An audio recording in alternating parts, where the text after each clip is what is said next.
Mga buhing santos, welcome sa atong DF channel.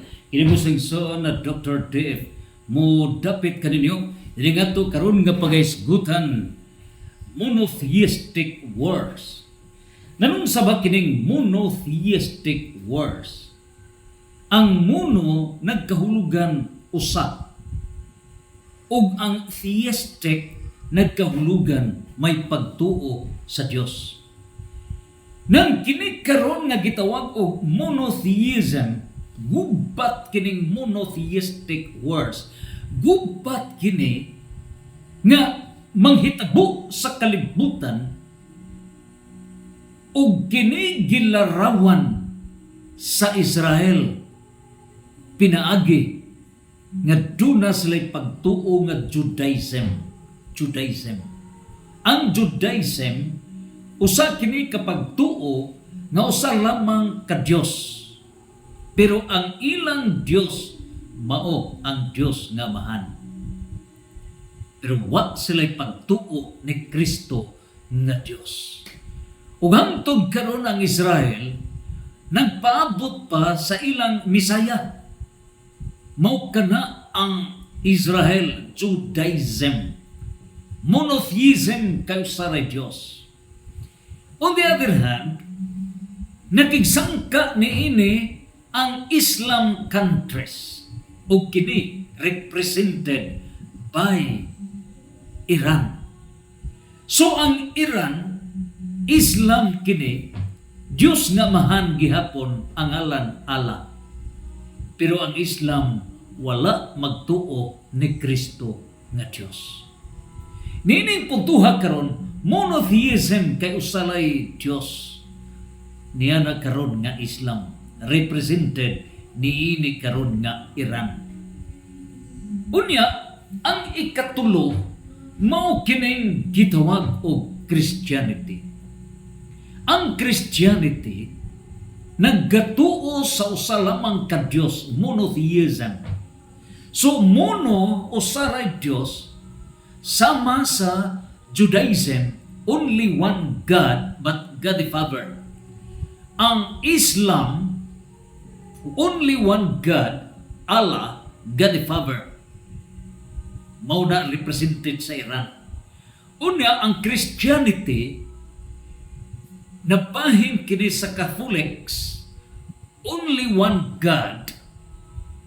And then, ang Protestants, nabahin usab kining Christianity, Catholics versus Protestants, kini nagatuo only one God. Monotheism. Karon ang pangutana, unsa ba kining monotheistic wars? Moresulta ba kini sa gubat sa kalibutan? Kini mo'y atong dugukan og palandungon karon. Nang gipadayag kini sa Mateo 24, nangutana mga apostoles unsa bay timaan nga ikaw Ginoo manaog na nining kalibutan. Yang gidayag sa Mateo 24:27 o Mateo 24 versikulo 7, manggubat ang mga nasod ug mag-away ang mga gingharian.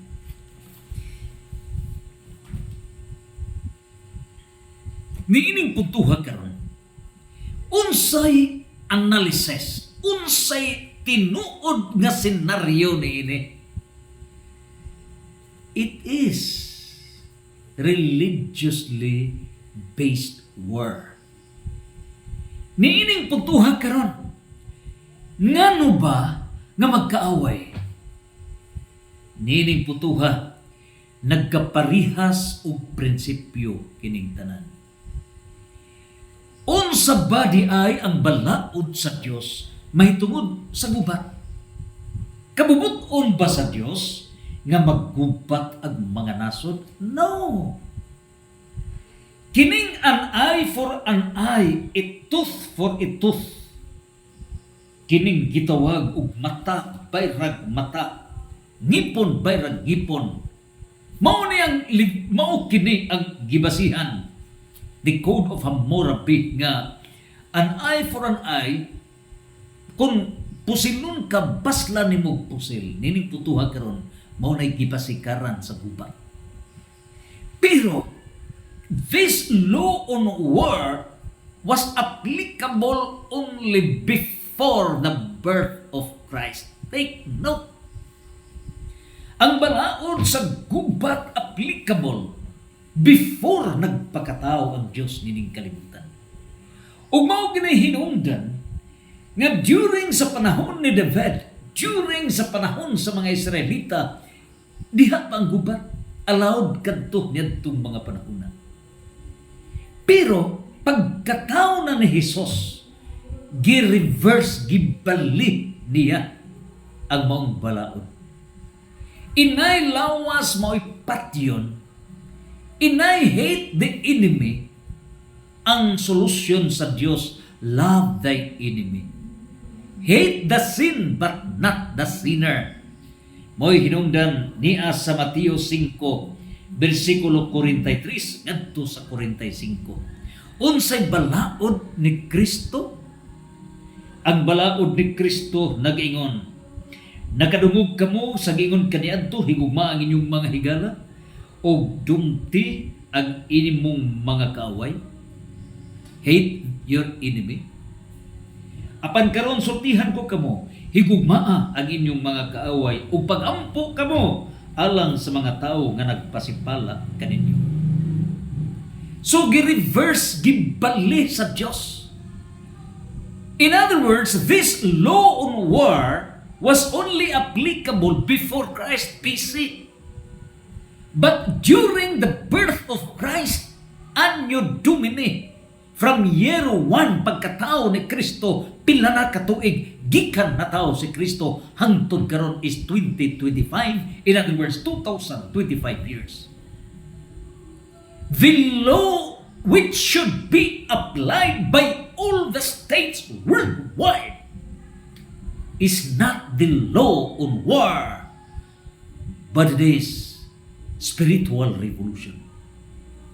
Unsa ba ang spiritual revolution? Mao kini ang giingon Roma 12:21.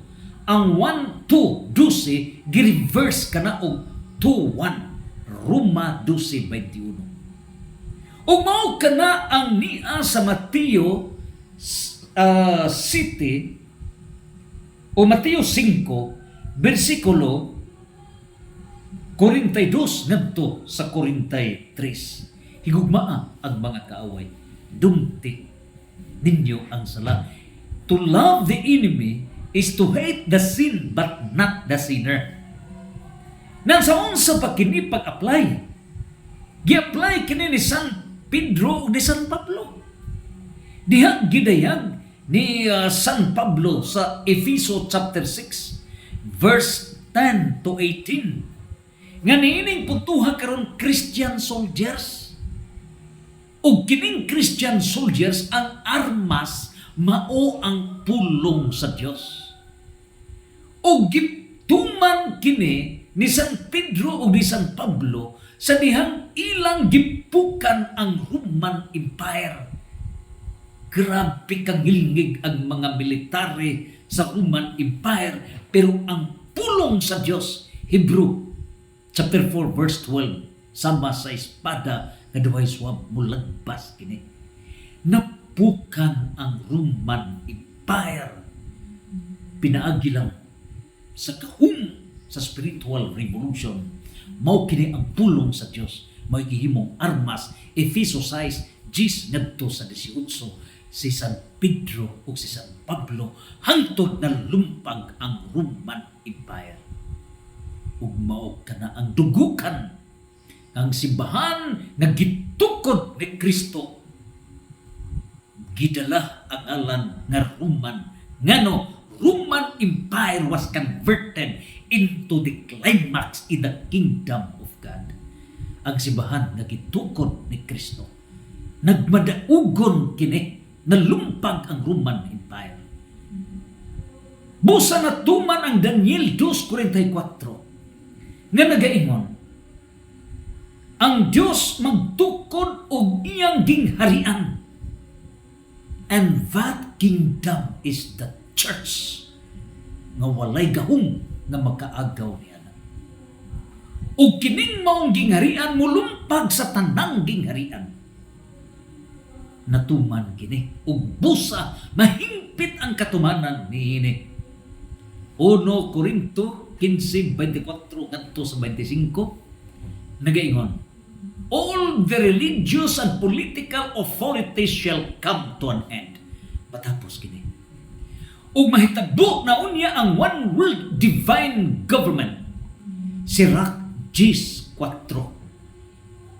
Ug ang mga balaan, mga buhing santos, mga pinili sa Dios mo'y mudumala sa divine world government. Ug unsa kagamhanan kining divine world government na kana gipadayag sa Revelation 11:15. Nagaingon si San Juan nga kining gingharian sa Dios mauna ang mudala sa rinda sa kagamanan tibuok kalibutan, walay pagkatapos. It will reign forever. It is Christian kingdom. Ug busa ang mga buhing santos with all the political powers, labihan kapugat ang gahom niini. Revelation chapter 2 verse 26 to 27, dugmukon ang mga nason sama sa kulon. Ingon nini ang gahom sa divine world government, gobyerno sa Dios. Do na kini economic power. Pangutana ni Sir Mark Anthony, unsa ba ang economic power? This divine world government controls the economic wealth of the nations, whole world. Ug anhinaw niya madayag. Ug busa diha sa Isaiah chapter 60 verse 12. Unsang mga nasod nga dili muyukbo nining divine world government, the city of God, mapapas sa mapa sa kalibutan. So sa dili pa kini mahitabo, alig-igon una ang tibuok kalibutan, alig-igon kani. Busa, nganong mutugot man ang Dios nga dunay gubat? Nga kabubuton ba niya nga dunay gubat? No. His law is against war. Pero mitugot ba siya? Yes. Although it is not His plan, it is not His commandment, pero dili niya pugnan ang tao nga wala mo ila kaniya. Take note. Ang tao nga wala mo ila ni Kristo, luwason ba sa Dios? If you do not respect Christ as God, if you ignore Christ as God, how can you implement the teachings of Christ preserved by the Christ-founded church? So kining Judaism karon, although monotheism, mituo kamog usaray Dios, apan ang inyo Dios Amahan, wala mo ila ni Kristo hangtod karon. Ug busa unsa man ang silot ni Kristo. Nini karong Israel nga Judaism, ug naay mga Kristiyanos nga misunod sa Judaism, mao nang Seventh-day Adventist. Pangutana ni Prex Vic Serna, akong kauban sa Bumbo Radio kaniadto, now sa GMA Vic Serna. Nining puntuha karon, ang Judaism wala mutuo nga si Kristo Dios. And in fact, the crucified Christ, ilang gilansang sa cross si Kristo, kay ilang gialigar ngagmiangkon si Kristo nga Dios, ug dili sila mutuo nga si Kristo Dios. Ang ilang pagtuo mao nga si Kristo nagpasipala sa Dios, kay giangkon niya nga siya Dios, o kay ang mga Judaismo dili man mo tuo nga si Kristo Dios mo'y hinungdan ilang gipatay o ginansang sa cross with the support of the Roman Empire. Mausab kini ang baruganan sa mga Sabadista nga misunod sa Judaism. Niining puntuha karon kay wala man sila mo ila ni Kristo. Maluwas ba? Musunod ba? Even Israel was chosen by God. But if you will never accept Christ as your Savior, mapapas ka mo. Mapapas ka mo. Doon na may warning si Kristo ni ini. Yes. Diya sa Mateo 23, versikulo 38, ngadto sa 39. Unsay gidayag ni ini? Mingon si Kristo. Niya gayon ang final niya nga warning. O Jerusalem, Jerusalem, gipatay mo ang mga propita o gibato ang mga sinugo nga gipadala sa Dios kanimo pagkadaghang higayon nga buot na kung tigumon ang tanan mong mga anak sama sa usa ka himungaan nga nagtigom sa iyang mga piso ilahom sa iyang mga pako apan nagdumili ka. Karon mao kini ha ang Jerusalem o ang Israel unsay silot sa Dios, unsay silot ni Kristo. Sultihan ko ikaw nga sukad karon dili ka na makakita kanako. Karon biyaan sa hingpit ang imong balay ug magmingaw kini. Biyaan sa hingpit ang imong balay. Nasayod ba kita? Ang Israel napapasamapa. Napapasamapa ang Israel. Nagmasupilon kini. Miabot og mga 2,600 kapit. Napapasamapa ang Israel. Nabanhaw ang Israel in the year 1948. Sunatuman kining giingon. Sultihan ko ikaw karon biyaan sa hingpit ang imong balay ug mamingaw kini. Ug unsang final nga warning ni Kristo? Sultihan ko ikaw nga sukad karon dili ka na makakita kanako pag-usab hangtod nga moingon ka bulahan siya nga mianhi sa ngalan sa Ginoo. For you Judaism and you Seventh-day Adventists as followers of Judaism,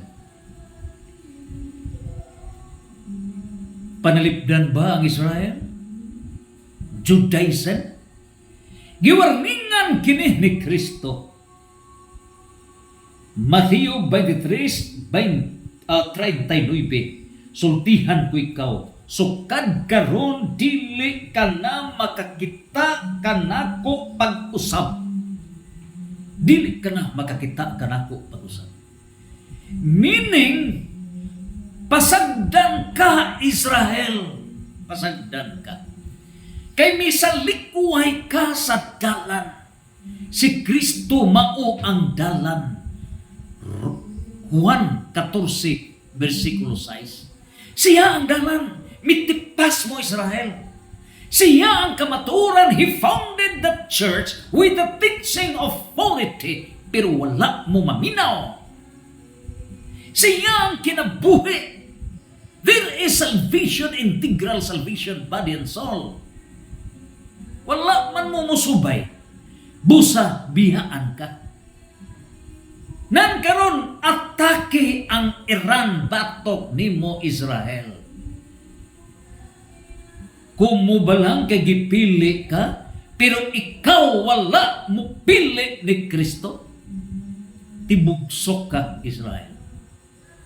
So niining puntuha, unsay warning ni Kristo nagaingon, hidili ka na makakita ka nako pag-usab hangtod nga moingon ka, bulahan siya nga mianhi sa ngalan sa Ginoo. In other words, Israel will only achieve genuine and perfect peace if you, Israel, has to accept Christ as the true God and true man. You accept Christ as the Savior. You accept Christ who was born in your land, Israel, as God the Savior, the second person of the Most Holy Trinity.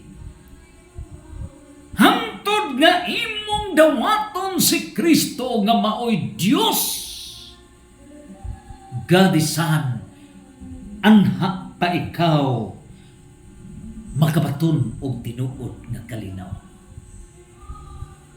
Kay giingon diri sa Mateo 23:39, sultihan ko ikaw nga dili sukad karon dili ka na makakita kanako pag-usab hangtod nga ikaw mo surrender.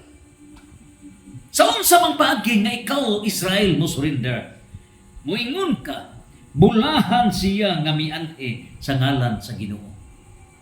In other words, you accept Christ as God. Kamo iglesia ni Kristo, kamo Jehovah's Witness, nga misunod mo sa Arianism, misunod mo sa Nestorianism, misunod mo ni Martin Luther o uban pang miatake, merebilde, batok sa simbahan nga gitukod ni Kristo. Pahuway.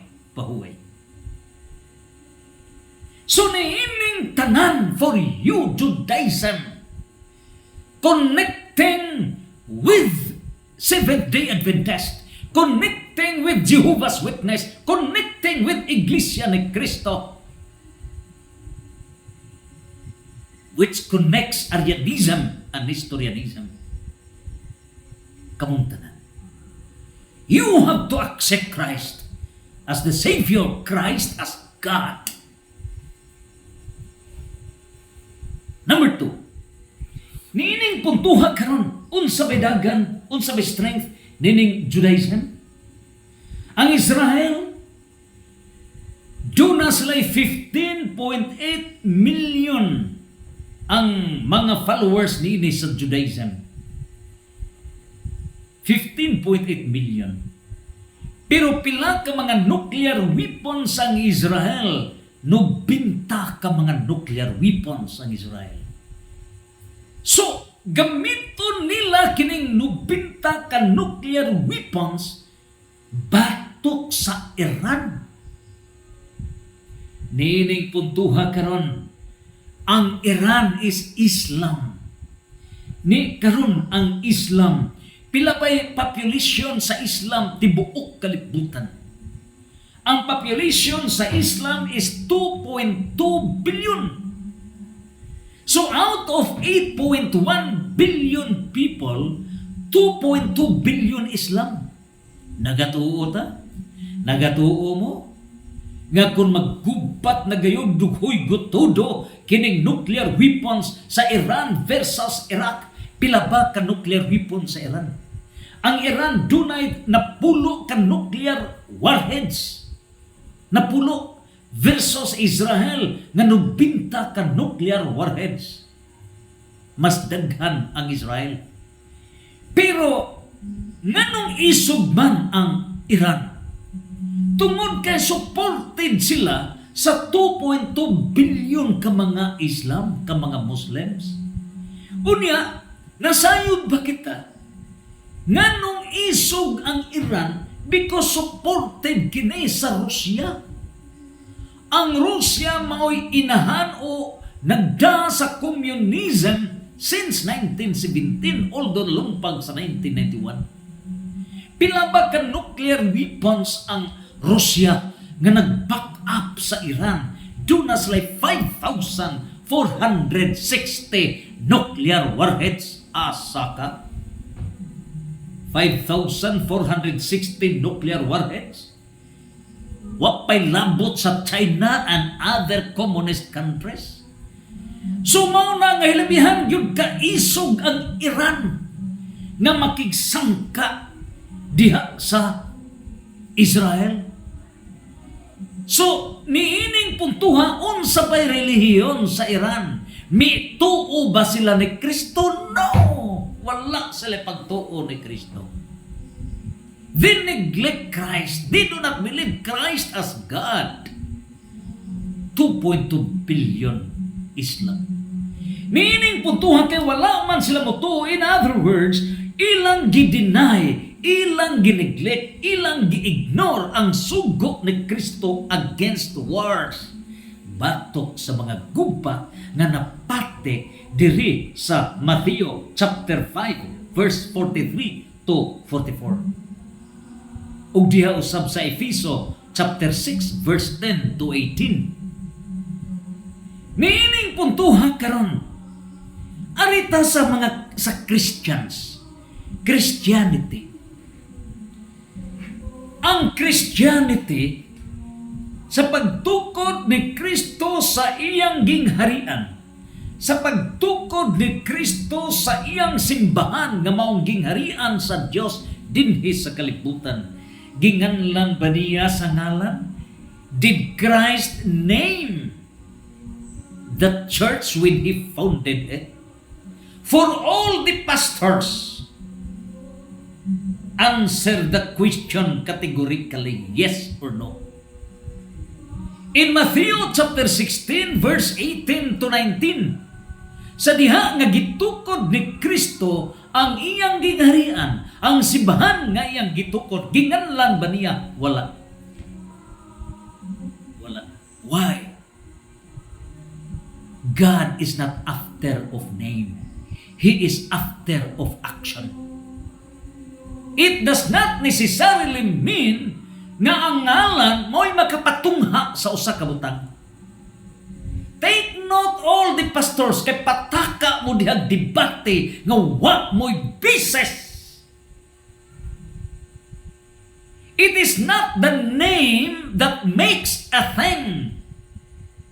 Dili ang ngalan mao'y makapamugna sa usa ka butang. Mamugna ang butang bisan walay ngalan. Ang ngalan maulahira ang pagngalan. Mauna ang paghimo sa usa ka butang, maulahi ang pagngalan. In the same manner, for all the pastors, you have to understand and reflect. Sama ang Pilipinas, kanus sa ba ni ginganlan og Pilipinas? Las Islas Filipinas, 1543. Does it mean kay wala pa kining nganlig Filipinas sa 1543, wala pa kining mga isla, Luzon, Visayas ug Mindanao? Does it mean nga sa pagngalan ni ini mo pagtungha ni mong nasod? No. Nauna there was already dunay mga islas ni ining nasura. In other words, the name came later. Ug mao kini usab Christianity kaniadto. Nganong nahimo kining Roman Catholic Church? Nahimo kini just to distinguish the real church, the origin nga simbahan nga mo'y gitukod ni Kristo. Ngano? Kay daghang mi at traka batok niining gingharian nga gitukod ni Kristo. Sa 1054, misiak ang Orthodox. Nganong misiak ang Orthodox Catholic Church?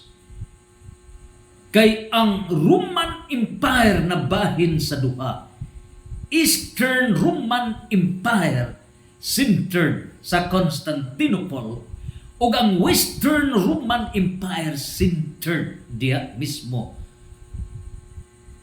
sa Roma. Nining puntuha na diha ang Vatican, na diha ang simbahan nga gitukod ni Kristo. Founded in Jerusalem and transferred throne. Mateo 23, 38, 39, Roma 1:8. So nining puntuhan karon, unsa bay nahitabo niini? Dinhi kini karon nga Protestantism. Sa diha nga si Martin Luther mi protesta batok sa simbahan nga gitukod sa Dios 1517. Unya ang Roman Empire na lumpag pinaagi sa spiritual revolution ni San Pedro San Pablo. Ang Roman Empire, Roman government was converted. And so, the name Roman Catholic Church, pagpamatuod nga ang katumanan sa Daniel 2:44 natuman gayon. Ug ang katumanan mingon si Propeta Daniel nga kanang gingharian nga maoy tukuron sa Dios din gituman ni Kristo, Mateo 16:18-19. Kanang maong gingharian mulumpag niining maong gingharian unsay lumpagon Roman Empire atuman kada. So paglumpag na ug ang tanang mga gingharian. Niining puntuhan karon there is still future tense. Ug ang future tense mo kinigingon ni San Pablo sa 1 Corinto 15:24 ngadto sa 25, all religious and political authorities shall come to an end. Efeso 6:10 ngadto sa 12, tanang mga kagamanan, tanang mga pangulo nining kalibutan, religious leaders guban pa mga pugan kining tanan. And the conclusion ang gingon ni San Juan, Revelation 11:15. Kining kalibutan mahimo ng gingharian sa Dios. Ug mao kini ang giingon ni Saint Augustine, the city of God versus the city of man. Ug busa unsa bay senaryo niini? Pinasikat sa Mateo 24 versikulo 7, magkagubat ang mga nasod. So mag-unay kining wala mo ila ni Kristo nga Dios. Mag-unay kini sila. Ngano nga mag-unay kay wala sila motuo sa balaod ni Kristo nga higugma ang kaaway, no more law on wars. Naa sa Mateo 7:5 versikulo 43 ngadto sa 44, Efeso 6:10 ngadto sa 18. It's not bloody wars, dili.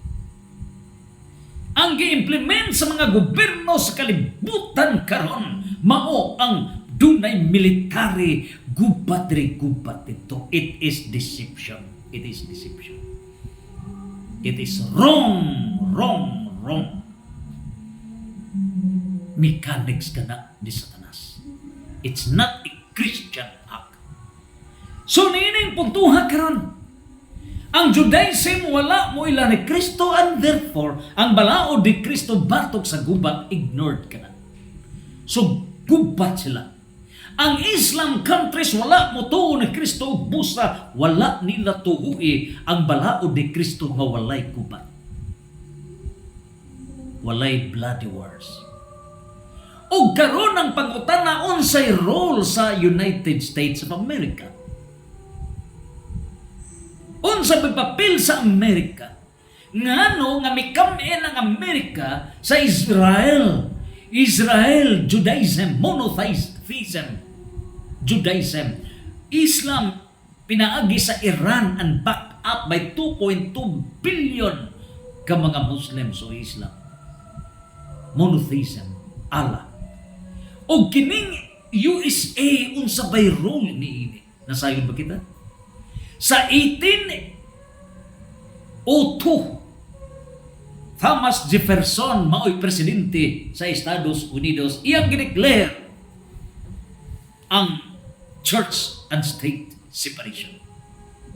O diha sa church and state separation gitagaag religious freedom. And what was the effect out of that religious freedom? Based sa doctrine ni Martin Luther of two separate kingdoms. Ang gisunod ni Thomas Jefferson mao ang gitudlo ni Martin Luther nga buhagon ang simbahan ug ang estado. Ang epekto niini mao sa pagbuwag na sa simbahan ug estado, wala og dili mangilabot ang gobyerno naabay kalag ang tao. Dili mangilabot ang gobyerno dunabay Dios. Dili mangilabot ang gobyerno unsay imong relihiyon. Satanism ang imong relihiyon, wala kay Dios ug uban pa bahala mo diha pasagdan mo. Og dinhi nahimong foundation of Protestantism ang Amerika. Even the founder of Protestantism in 1517 was Martin Luther from Germany. But the secularism philosophy out of the church and state separation was founded in the United States of America. In other words, ang pagkailap sa mga protestante nga mga tinuhuan na misunod ni Martin Luther nga mirebilde batok sa simbahan nga gitukod ni Kristo didto mikatag sa Estados Unidos. Ug pila ka mga Protestant religions miabot kini og 49,000 ka mga Protestant religious denominations. Imagine. Now, monotheism ba kini? Yes. Protestant religious denominations nagatungaw sa Diyos. Pero nganong miapil sila? Mituo ba sila ni Kristo? Yes, mituo sila. Except sa saksi ni Jehovah, mituo sila ni Kristo pero gibaligya si Kristo. Kay dili mutuo nga si Kristo Dios. Except sa iglesia ni Kristo nga ilang gibaligya si Kristo 10% tithing pero wa mutuo si Kristo nga Dios. Nining puntuha karon unsay nahitabo. Kining legal arrangement sa church and state separation sa Amerika didto mikatag ang labing daghang protestante sa Estados Unidos. Mga foundation na tukod ang nagkadaiyang mga reliyon tibok kalimutan usually dito sa Estados Unidos. Ug busa mao kini ang panagsangka. Pangutana, panalipdan ba kini sa Dios? While they believed Christ, but they neglected the church founded by Christ. Mao kana ang salaod sa Estados Unidos representing the Protestantism. Protestant religious denominations may believe Christ but only the head, not the body. Mituo sila ni Kristo except Iglesia ni Kristo kay pagtuo nga si Kristo Dios, except sa Jehovah's Witness kay walay pagtuo nga si Kristo Dios. Gamay na siya. Mighty, not almighty. Niining putuha karon. Ilang gisalikway ang simbahan nga gitukod sa Dios. Nahimo silang multo. Niining putuha, mystical body of Christ. They neglected it. Liugra, ulura mo ilang gituan. Si Kristo ra. Wala ang simbahan. Kung wala ang simbahan, walay body. Colosas 1:18. Remember, that is the mystical body of Christ. Kung putlon ang lawas, gikan sa ulo. Ang ulo nga si Kristo may muluwas sa lawas. Busa dili kapasar ang Protestantism. Ug tungod kay wala man sila mosubay sa dalan, din mao ang simbahan nga gitukod ni Kristo. Ang resulta, nagbuot-buot lang o kaugalingon. O busa, dili sila magkapanalitan. Dili.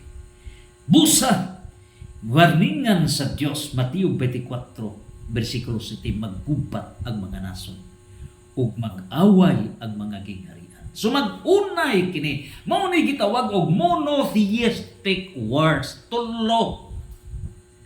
Triple monotheistic wars. Monotheistic wars sa Judaism Israel nga hangtod karon mga 1 to 2% ra mo'y mituo ni Kristo. Asa ka 98% misalikway ni Kristo wa kaila. Asa ka Israel na. Sangka sa Islam represented by the Iran, 2.2 billion kini sila. Although dunay 10 na pulo ka nuclear warheads versus Israel nga 90 ka nuclear warheads, pero back up sila sa Russia nga dunay 5,460 ka nuclear warheads. Karon ang Estados Unidos monotheism gihapon pero protestante, walay pagtuo sa simbahan sa gingharian nga gitukod ni Kristo. Pila ba ka nuclear weapons? 3,700 ka nuclear warheads sa Estados Unidos. Kung kini karon tanan nga mga nuclear warheads 3,700 plus 5,460 pilhan naman 8,900, grabe mga moabot ka na siya og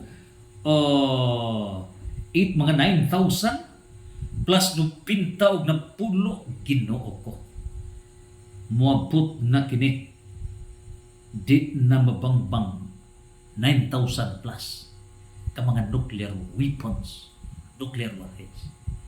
So kining almost 10,000 ka mga nuclear warheads maglibod suroy ka na sa kalibutan.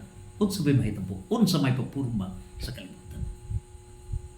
Doon na pa ba'y mahibilin nga kinabuhi ni hini? Og timan ang atong sagang ni hini mao naa sa Salmo 91. Unsay giingon sa Salmo 91, mga matay ang linibo ka katawhan sa imong atubang. Timan kini ninyo. Mga matay ang linibo ka mga katawhan sa imong kilid. Mga matay ang linibo ka mga katawhan sa imong likod. Apan panalipdan ka sa Dios, walay mahitabo kanimo. Walay mahitabo kanimo. Unya, unsay nahitabo? Kung mahitabo kining maong gubat sa gubat, hangtod ba kini taas ba kini panahon natin? Niya sa Mateo 24:22 nag-ingon dunay limitation. Mingon ang Dios. Mateo 24:22, apan gipamub-an sa Dios kadtong mga adlaw. Gipamub-an. Kay kung wala untay mabuhi. Imagine. Kung wala pa pamubi, nan karon doon na ba'y gahong ang Diyos pagkontrol sa panahon? Yes. Ecclesiastes chapter 3 verse 1 to 11, He controls time. So iyang gipamub-an para doon ay mahibiling buhi. Ug naa kana sa Mateo 24:31 ngano niya ang giingon sa Mateo 24:31. Doon ay mga pinili. Ang mga pinili iyang tigumon tibuok kalibutan. Ubosa ngano nga iyang gipamub-an tungod kay dunay mga buhing santos nga iyang luwason. O kining mga buhing santos mao nay mga himong mga pamilya alang sa bag-ong kalibutan, the new heaven and new earth, bagong langit ug bag-ong yuta. Na kana sa Catechism of the Catholic Church paragraph 1049, the new bread of family, CCC 1049, Catechism of the Catholic Church. Ug busa ang hinungdan nganong gipamub-an sa Dios kining maong kaguliyang gubat ug uban pagkamatay sa kalibutan. Ni kana apan tungod sa iyang mga pinili gipamub-an niya kadtong panahona. Nakana sa Mateo 24:22. O ganaw sab kana sa Isaias 24 versikulo 6. Isaias 24 versikulo 6. Mao kini ang pagpadayag ni Kristo. Isaias 24 versikulo 6. Gisinutan ang kalibutan ug ang mga lumulupyo niini tungod sa ilang mga sala. In other words, ang kamatay, ang mga gubat nga nag-unay monotheistic wars kadtong way pag-ila sa Dios, nag-unay kana.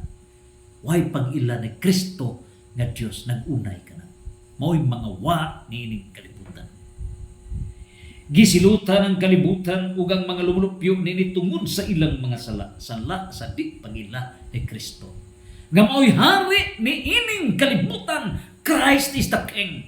And this is Christian kingdom. Gingarian sa Dios. This is divine world government.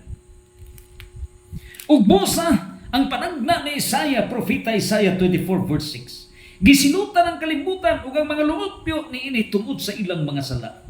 Busa nangasunog ang mga nagpuyo sa kalibutan, nangasunog. Nuclear weapons.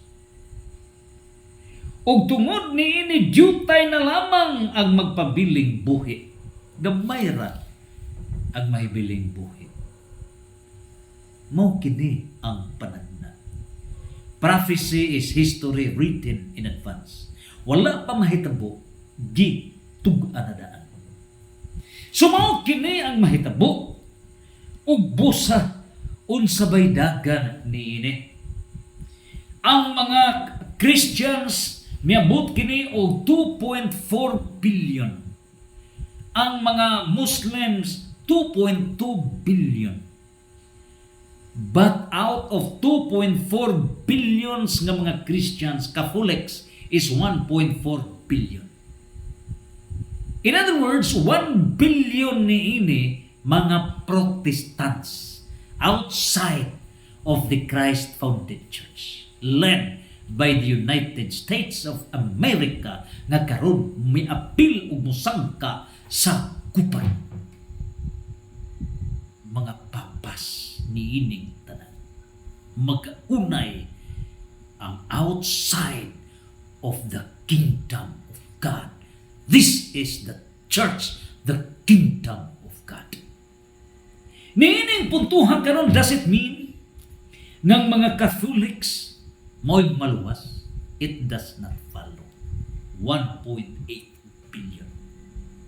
Because there are Catholics only in name, but atheist, practical atheist. Mga Katoliko lamang sa ngalan, pero mga atheist di ay. Ug busa, mao na kini karon ang mahitabo sa tibuok kalibutan. Christianity 2,437,876,925 as of 2025. Ang Islam is 2,862,442. Gisundan kini sa mga tao nga why religions, why Dios o uban pa. Miabot kini 1,385,059,129. Why mga reliyon? Why Diyos? Hinduism 1,162,361. 162,561,024. So 1.1 billion ang Hinduism na wa gyapon pag-ila ni Kristo. Buddhism, why pag-ila ni Kristo? 509,123,316. Ang Chinese Fox, 330,304,000 and 66. Lalain kini mga tinuan sa China. China 1.4 billion population ini. Ang ethno-religion 204,331,195. Ugupan pang mga tinuhuan ni ini 117,248,634. Sikhism 29,556,329. O kining Judaism 14,984,233. Mao kini nagkanaiya nga mga reliyon sa kalibutan. So kung ang atong una-hunaon, kinsabay mahibilin nga buhi nining kalibutan niya sa Mateo 24 versikulo 31. Hain ang giingon ni Jesus niya sa Mateo 24 versikulo 31. Matapos ang langit ug ang yuta, unya motingog ang dakong trumpita ug ipadala niya ang iyang mga anghel ngadto sa upat ka suok sa kalibutan. Ilang tigumon ang pinili niyang katawhan gikan sa tanang dapit. So mga survivors, mga buhing santos, mao kini na ang muda, mga buhing santos, gift of life, sickness-free society, deathless society. Mao na kini ang mahitabo. So get ready for the final drama sa kalibutan. Mulahan ang survivors. Santos, Santos, Santos. Fiat!